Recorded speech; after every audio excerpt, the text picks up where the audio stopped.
it's quite difficult when you've just turned 18 and you're right in the spotlight and you're playing on centre court at Wimbledon to be relaxed about it.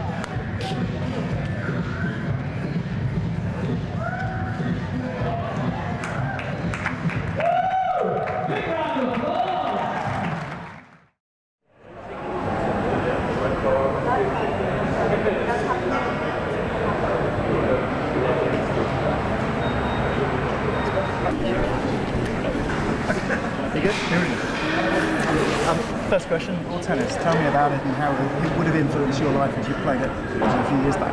Yeah, I think it's a very good idea from the LTA to get teenagers playing tennis, and it's a bit different to playing in your local club than playing in a car park. I think it's a bit more fun.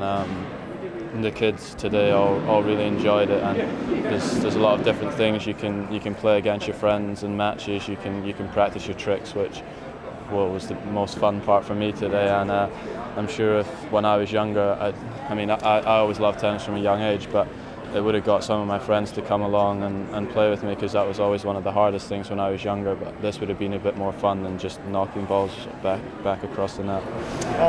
Seeing you having a lot of fun today, Scottish TV wants to know, are you ever going to curb your temperament? Will that be part of your game?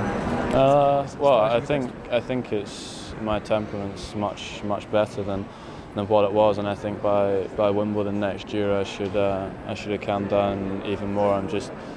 It's quite difficult when you've just turned 18 and you're right in the spotlight and you're playing on centre court at Wimbledon to be relaxed about it. I was obviously very excited, and I think the more bigger players that I play against and the bigger the tournaments, I'm just going to get more and more used to it, so I won't be as excited around next year.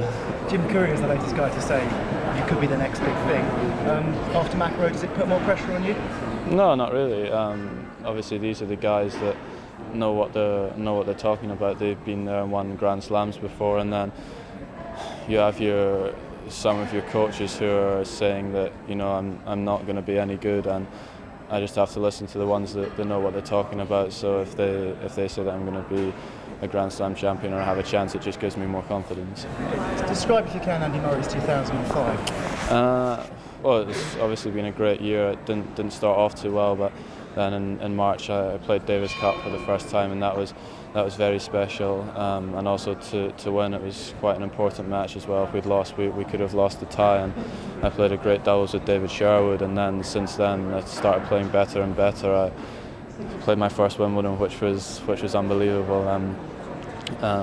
Played on centre court, which is something I've always wanted to do, and went over to America and played some really good tennis. I've not lost in the first round of a tournament since before Queen's Club, so about April time, and I think I've just been very consistent this year, and I can't wait to start next year. Are we more surprised with your progress, or are you?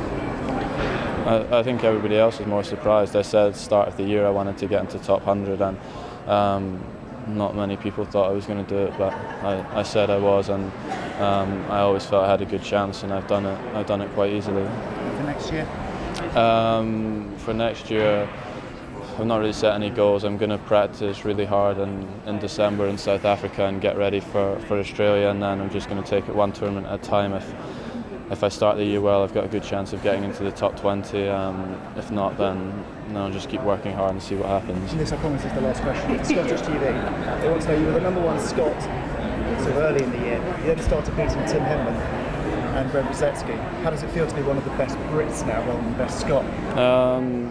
It's nice to be in the top few in Britain, but that's not really what I look at. I think so. It's a bit of a problem with some people think that Britain equals the world, and that's not what's important to me. 65 in the world is more important to being number 3 or number 1 in Britain, and I want to get into the top 10 in the world. If that means being number 3 in Britain, then great, but top 10 in the world is my goal, and I'm concentrating on that rather than being British number 1. Much appreciated. Thanks. Thank you, Andy. Can we have a round of applause, please, for Andrew Murray?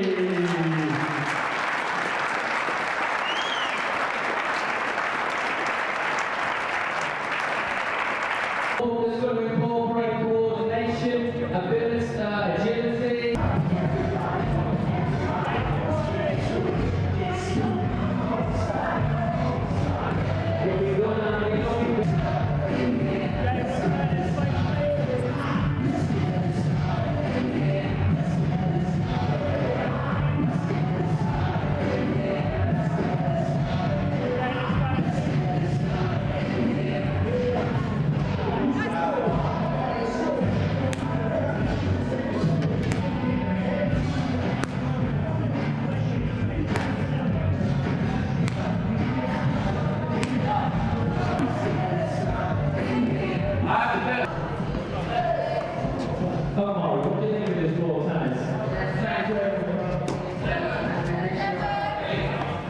Any enjoyment part today?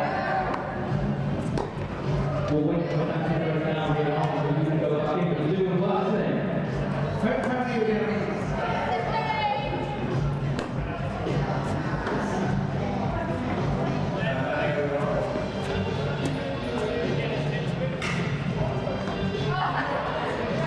We've got 30 seconds left. Keep the score. I can't hear you lot.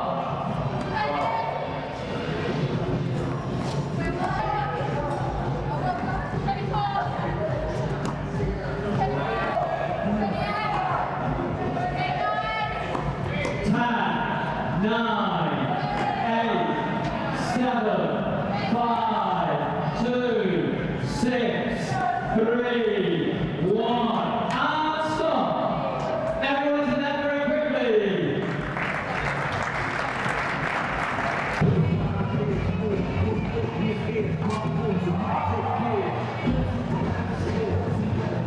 Nine, 8, 7, 3, 6, 5, 2, 1. Stop. Here we come to the net. Let's get the scores on the doors. Andy, do you want to begin with? Go, Andy.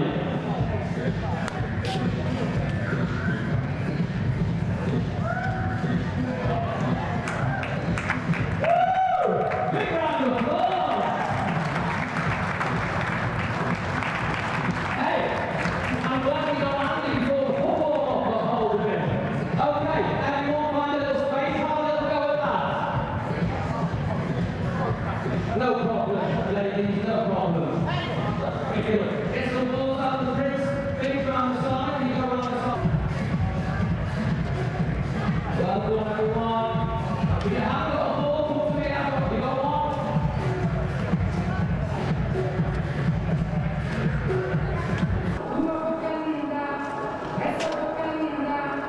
Yeah. This is fantastic. Using the head of the racket, the bust of the racket, the middle of the racket, and back